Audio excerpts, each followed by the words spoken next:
Welcome. I'm Beth Baker Owens, and today I have the pleasure of introducing Rod Cameron. I've known him for a couple decades now, which happens when people are in the business a while. He's been a lender for quite a while, and he has some things to share with seniors that I think could be life-changing.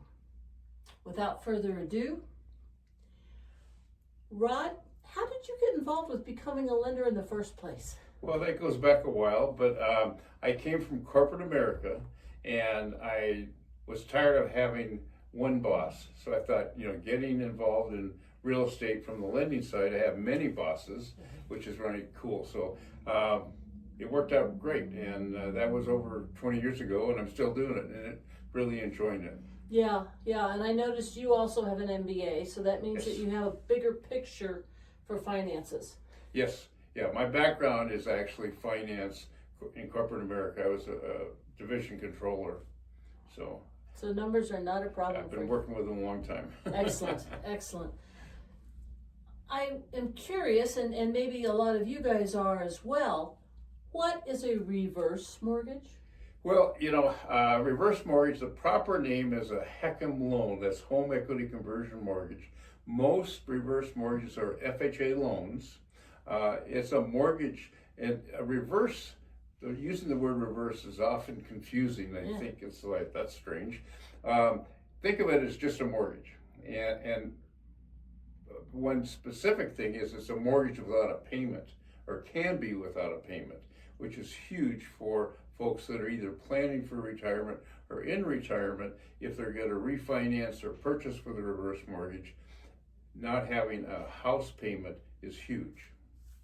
It just doesn't fit with what most of us think of as a home mortgage. So along those lines, I know that in the past there have been all kinds of articles out about avoid reverse mortgages. It's a consumer nightmare. Don't do that. Things have changed. Absolutely. Yeah, there's been many changes. Reverse mortgages, the HECM loan, the FHA loan, started in 1988. President Reagan signed into the law, or back then, the reverse mortgage guidelines. And since then, there's been many changes. HUD oversees FHA, and they're continually making updates, improvements, changes through mortgagee letters. We now actually have a second group of products which are not FHA products. We can get into that if you want to, but so there's two basic groups of products: FHA loans and non-FHA loans. That is a change. Yeah, big change. A big one for sure. There are some times when I've been working with clients and there's been a reverse mortgage, there have been some challenges. And there are other times where it's been smooth as silk when somebody has passed away or moved to a different living situation. The biggest piece that I've encountered is when the senior is no longer living in that property as their primary residence. Within 6 months, they have to be out of the mortgage, which means the property has to be sold or refinanced. Right. Basically, if it's an FHA loan, all FHA wants is to be paid. So if the borrowers have left the residence, they have basically the note will become due and payable, and they can apply for extensions for a certain amount of time. Say they're fixing up the house or whatever, but the bottom line is the loan has to be paid. Yeah, and that often for an estate can be an issue because sometimes estates don't get closed out in as timely a fashion as anybody would hope. So that has been the one thing that I've run into, but in each case, the lender has been willing to work with us as we move towards getting things taken care of. How would you address some of the other common myths that are around reverse mortgages? What I find is a lot of times folks think that the government's going to own their home. And I had one situation where a borrower or prospect was thinking that she can't travel if she has a reverse mortgage. There's a lot of misconceptions and misunderstandings and myths out there. But primarily, it's just a general misunderstanding of how the loan works. And that's my role, is educating consumers and professionals and how it works in specific situations. For most people, if you say, I'm going to help you secure a loan for this property, and you have no payments, but it's due at the end of a certain amount of time. At 30 years, if I'm still living in the property, do I get kicked out? Typically, what the lenders do is they set a term that's well beyond their life expectancy. So, they're not going to be kicked out. In other words, typically they can, as long as they're still occupying the property, maintaining it, paying property taxes, homeowners insurance, HOA dues, and reasonable upkeep. That's really the requirements. Wow. So it's not a lot. One of the takeaways I always like to emphasize is a reverse mortgage is very flexible. You can make payments if you want. The nice thing is you don't have to, but it's the flexibility is there.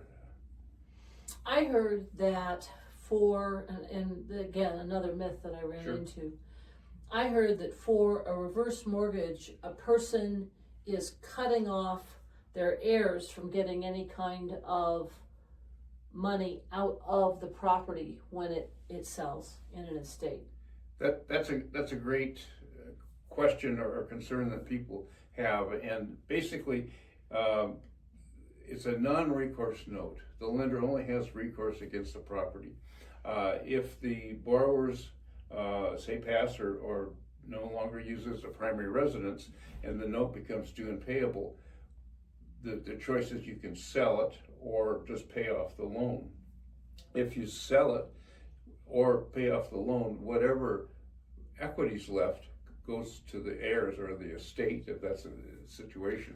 So if it's a down market, then that is a concern, but if it's like most of Colorado's markets, where homes appreciate over time, then that's not really the issue. Right. The lender has no rights against equity.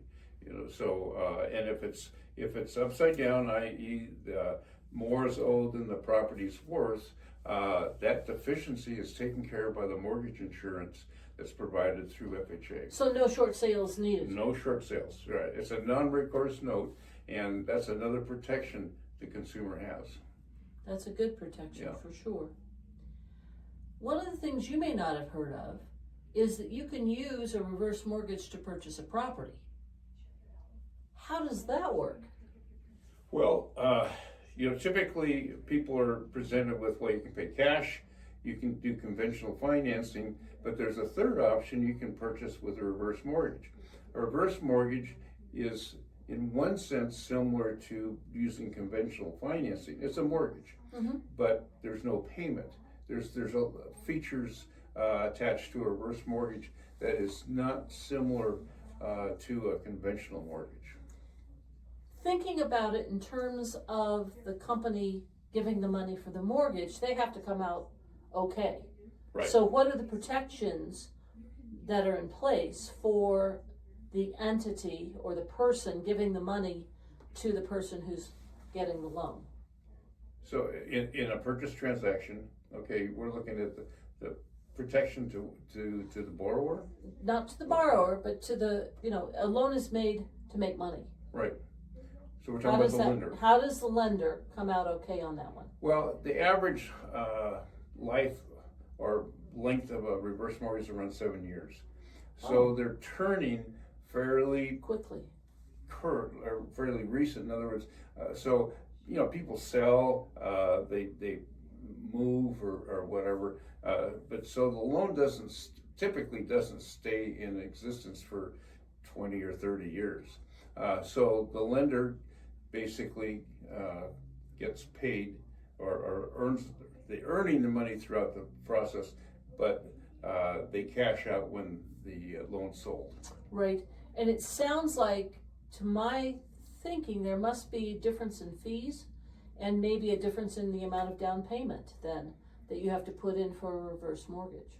Well, what we do is when someone's looking at purchasing with a reverse, we run a loan scenario, which basically there's several factors: interest rate, the date of birth of both borrowers, and the value of the home. And we come up with what's called an amount that is they come to closing with.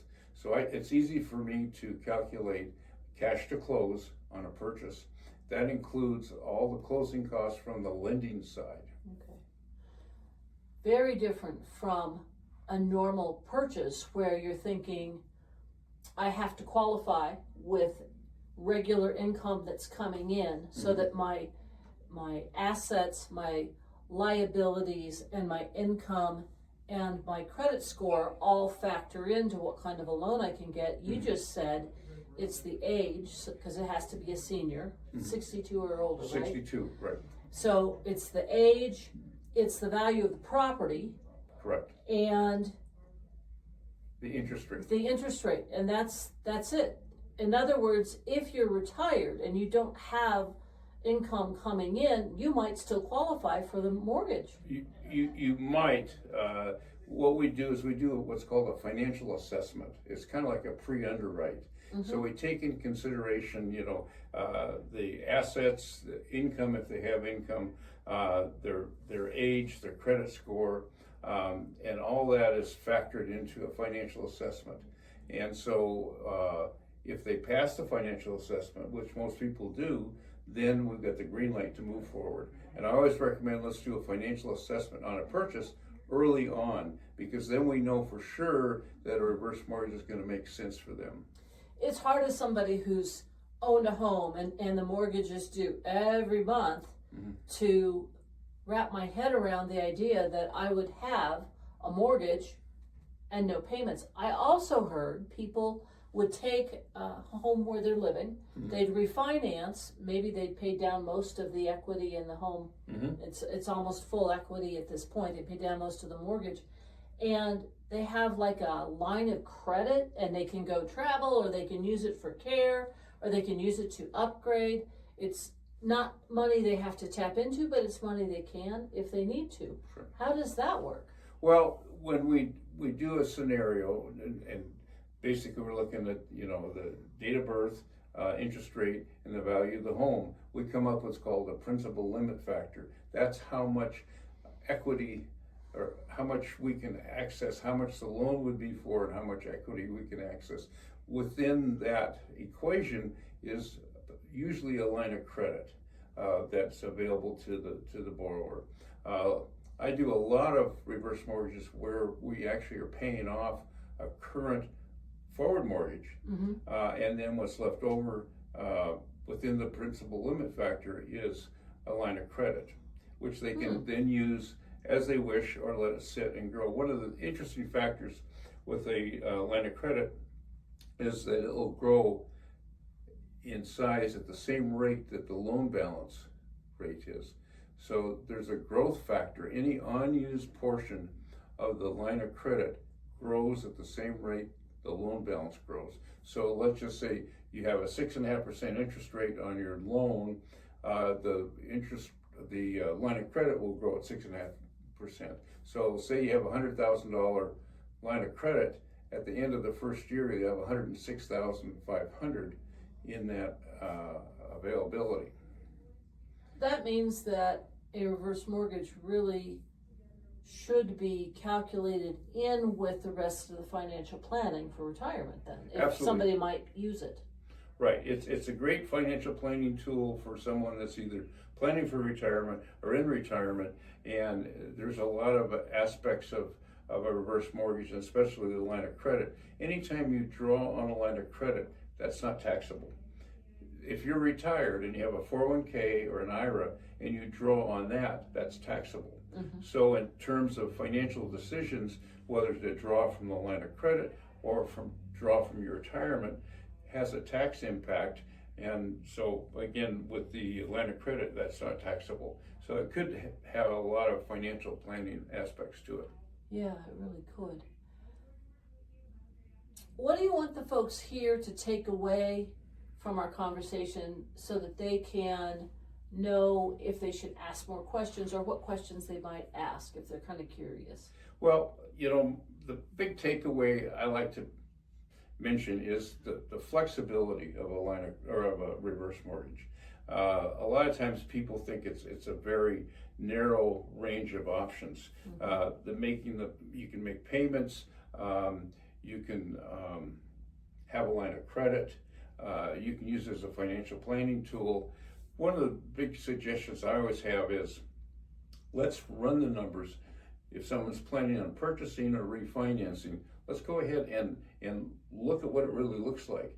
Go through the numbers, and if it suits the borrower's goals, then it can make sense to move forward. But there's no cost to run the numbers and figure out if it makes sense. Which is why it makes sense that you've got great experience with conventional FHA, VA, all the traditional forms of regular financing, and then you have this equity conversion loan, which is really maybe what it should have been called in the first place. Yep. An equity conversion loan is another alternative. Right. What do you want to tell the folks who are listening today?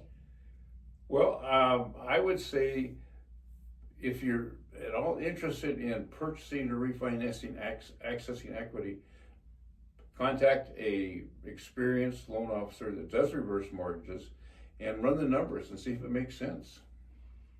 That's the bottom line. Otherwise you're just thinking about Just guessing. Or guessing, and perhaps using misconceptions or misinformation to make decisions. Well, I'm assuming you said that there's a pre-qualification where you're going to pull my credit. Is that going to ding my credit then as you're evaluating it, or is it just a single pull, a soft pull? How does that work? Yeah, I can do a soft pull, I can do a hard pull. One pull doesn't make that much difference. One of the things that's noteworthy in a forward conventional mortgage, when we run credit, that has a lot of bearing on the rate, whether someone's qualified, and that's the payment too. It's huge. It's really a lot different with a reverse mortgage. We're looking at, with the financial assessment, we're looking at someone's capacity and willingness to make their taxes and insurance payments. So we're using that. That's a lower bar. Taxes and insurance, minimal maintenance, HOAs, that's not very much. Yep. If you're looking at a regular mortgage, you're looking at all of this plus the mortgage cost. Correct. So it's a different barrier. Yeah, definitely. And that's what a lot of people don't understand in terms of how you qualify. And again, the financial assessment is really the technical aspect of going through all that and seeing if it makes sense for someone if they qualify. Makes sense. Do you have a story where a reverse mortgage made a difference in somebody's life? Gosh, there's so many of them. I've had a number of people that I've done reverse mortgages for that have a current mortgage, and when we eliminate that monthly mortgage payment, it is a huge cash flow benefit. Well, especially would be if they had bought a property not when it was 2 or 3%. Instead, they had something at 6.5 or higher, depending on when they purchased. Sure. And so that would make a huge difference in their balance sheet. Their monthly budget would be so different. Yeah, that's for sure. So I guess bottom line, my recommendation again is let's run the numbers, see if it makes sense. And again, what are your goals? Basically, that's one of my leading questions when I meet with somebody. What do you want to accomplish? And that's where I help achieve those goals.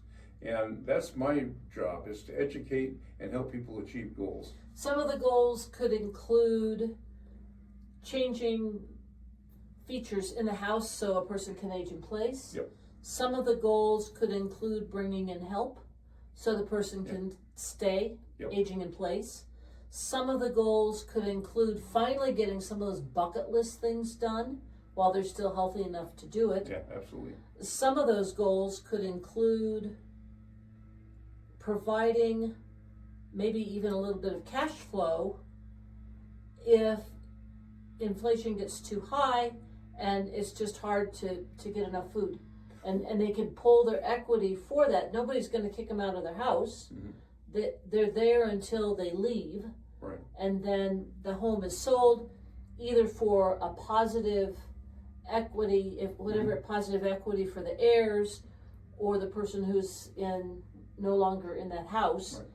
Or it could be that something has happened, the economy shifted, it's upside down, but that is not a short sale. That is not a situation where that borrower has to suddenly, or their estate has to suddenly come up with a lot of money. It seems like a double protection.